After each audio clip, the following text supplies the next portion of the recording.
Hello everyone, welcome back my channel Law Study Point. So today we are discuss about advocate enrollment and disqualification of advocates.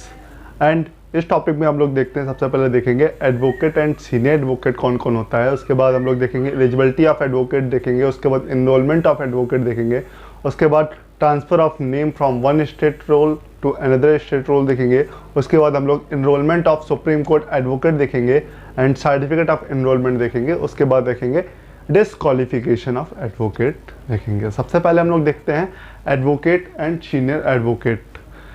Advocate word defined under section 2 clause A clause 1 sub clause A. इसमें बताया गया है an advocate entered in any roll under the provision of this code. उसके बाद देखते हैं senior advocate and other advocate given under section 16 of the advocate act 1961। तो इसमें बताया गया है there are two types of advocates. First is that senior advocate and second is that other advocate. उसके बाद हम लोग एडवोकेट एंड सीनियर एडवोकेट की बात करते हैं। An advocate may with consent be designated as a senior advocate. मतलब advocate जो होता है विथ कंसेंट जो होता है डिजिग्नेट कर लेता है एज अ सीनियर एडवोकेट। उसके बाद हम लोग देखते हैं if the supreme court and the high court is of opinion that by virtue of his ability he is deserving of such designation. Seniority of advocate determined in accordance with the date of enrollment under the Bar Council Act 1926। मतलब कि जो seniority of advocate जो होता है enrolment जितना पुराना होगा उतने आप सीनियर एडवोकेट बन जाएंगे, उसकी उपाधि आपको मिल जाएगी इतनी जल्दी। तो उसके बाद हम लोग देखते हैं लीडिंग केसेस में आता है एक GR Parhar versus bar council of India AIR 2002। इसमें बताया गया था सीनियर एडवोकेट पे ही केस था, इसमें हेल्ड किया गया था the senior advocate constitute a different class with in the advocates. मतलब कुछ एडवोकेट्स में एक स्पेशल कैटेगरी जिनको दी जाती है वो as a senior advocate treat होते हैं based on the ability knowledge experience expertise and standing at the bar and advocate is designated as a senior advocate. इसमें बता दिया जो एक्सपीरियंस जिसके पास ज़्यादा एबिलिटी इसके बाद नॉलेज जिसके पास ज़्यादा होता है वो as a senior advocate designate हो जाता है। उसके बाद हम लोग देखते हैं एलिजिबिलिटी ऑफ एडवोकेट। मतलब क्या होंगे, क्या आपके पास एलिजिबिलिटी होनी चाहिए एडवोकेट होने के लिए। सबसे पहली और एसेंशियल जो है एलिजिबिलिटी है वो सिटीजन ऑफ इंडिया होना चाहिए।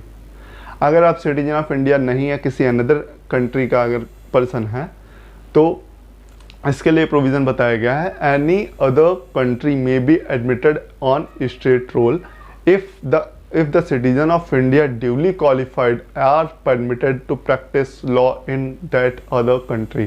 मतलब इंडिया का अगर पर्सन किसी अनदर कंट्री में अगर एक भी पर्सन जो है वहाँ पे उनको मान्यता मिली है एज एन एडवोकेट रिकॉग्नाइज किया गया है तो वहाँ की कंट्री की लोगों को यहाँ पे मान्यता दे दी जाएगी कि आप एडवोकेसी कर सकते हैं। उसके बाद complete the age of 21 years. मतलब 21 साल की एज आपके पास होनी चाहिए।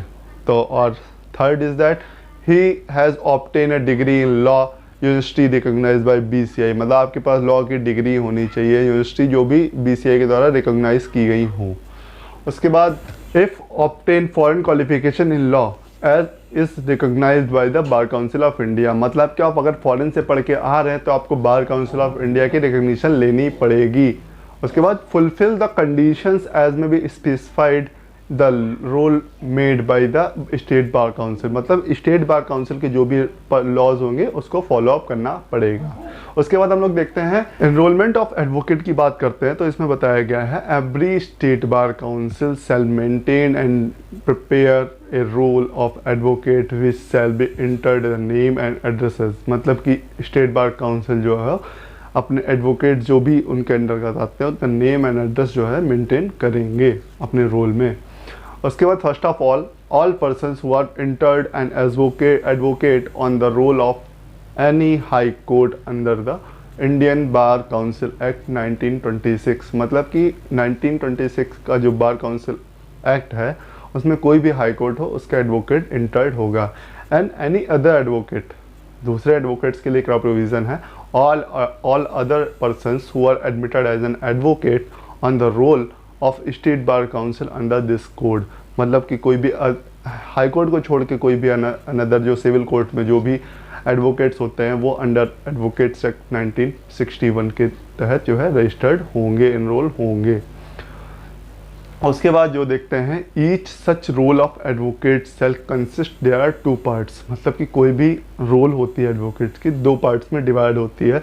First part consisting the names of senior advocates and the second part consisting the name of other advocates. मतलब एक पार्ट में सीनियर एडवोकेट रहेंगे, एक पार्ट में अनदर एडवोकेट्स रहते हैं। Entries of names shall be in the order of seniority. मतलब जो एंट्री होगी नेम्स की तो उस ऑर्डर ऑफ सीनियरिटी पे होगी। मतलब जो सीनियर होगा उसका पहला नाम लिखा होगा, उसके बाद दूसरा, उसके बाद तीसरा, ऐसे ही एंट्रीज होंगी। तो उसके बाद state bar council to send copies to roll of advocate to BCI। मतलब स्टेट बार काउंसिल की ड्यूटी होगी कि वो रोल जो है BCI को सेंड करेगी अंडर सेक्शन 19। उसके बाद हम लोग देखते हैं एनरोलमेंट फ़ी कितनी होती है।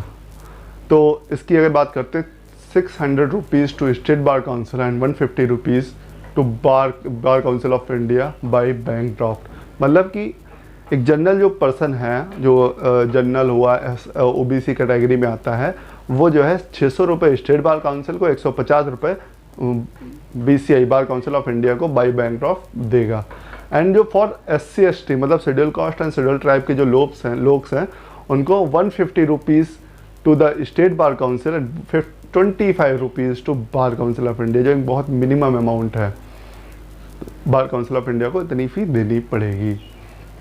उसके बाद हम लोग देख लेंगे special provision for enrolment of certain supreme court advocates.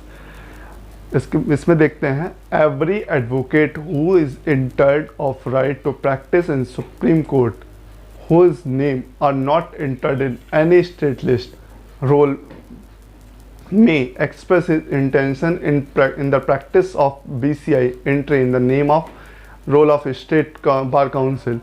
BCI shall direct the name of such advocate shall without payment of any fees be entered in the state bar council.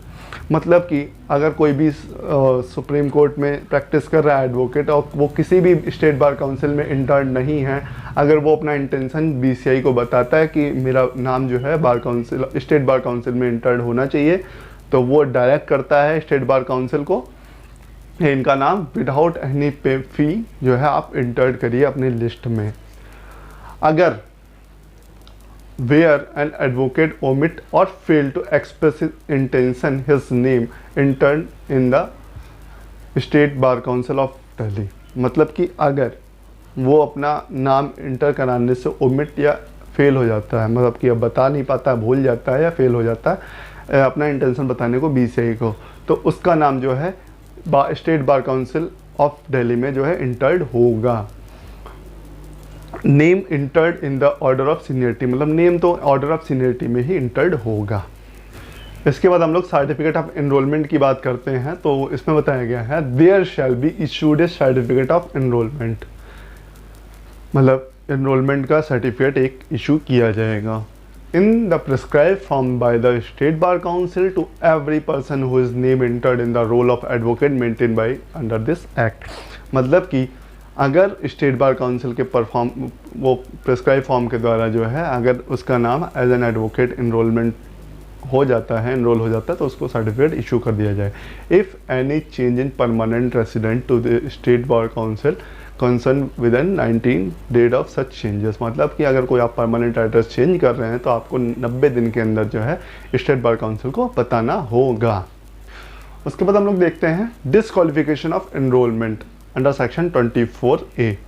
इसमें बताया गया no person shall be admitted as an advocate on the state roll. First is that if he is convicted of an offence involving moral turpitude, मतलब कि वो अगर कोई भी person convict हो जाता है मॉरल ट्रॉपिट्यूड के अंदर जो, तो उसको जो है एज एन एडवोकेट ट्रीट नहीं किया जाता है। अगर if the conviction of offence under the provision of untouchability act 1955 में अगर कोई भी पर्सन कन्विक्टेड हो जाता है तो एज एन एडवोकेट उसको डेजिग्नेट नहीं किया जाएगा। उसके बाद जो पर क्लॉज सी में बताया गया है, इफ़ ही इज़ डिसमिस्ड और removed from employment of office under the state of any changes involving moral turpitude, मतलब एम्प्लॉयमेंट ऑफिस के द्वारा अगर इसको डिसमिस और रिमूव किया जाता है under involving the moral turpitude, तो ये जो है डिस्क्वालीफाई हो जाएगा एज एन एडवोकेट। और इसमें जो स्टेट की बात की गई है वो स्टेट जो है under article 12 of Indian constitution की बात की गई है। उसके बाद इसमें बताया गया है द टाइम लिमिट जो बताई गई इसकी 2 साल की होनी है, कि अगर कोई भी मॉरल टर्पिट्यूड हो रहा है, अगर 2 साल के अंदर उसकी कंप्लेंट की जाती है तो वो ट्रीट किया जाएगा, उसके बाद जो है उसको ट्रीट नहीं किया जाएगा। उसके बाद बताया गया इसका सेकंड प्रोविज़न में बताया गया है the nothing contain in the subsection 1 shall apply to the person who have found guilty is dead under the provision of the prohibition of offence act 1958। अगर under the provision of offences act 1958 के अंदर जो भी अगर वो guilty proof हो जाता है तो उसको किसी भी अनदर ऑफेंसेस की ज़रूरत नहीं होती, वो डिस्क्वालीफाई पर्सन हो जाएगा। So thank you so much and let's subscribe my channel Law Study Point।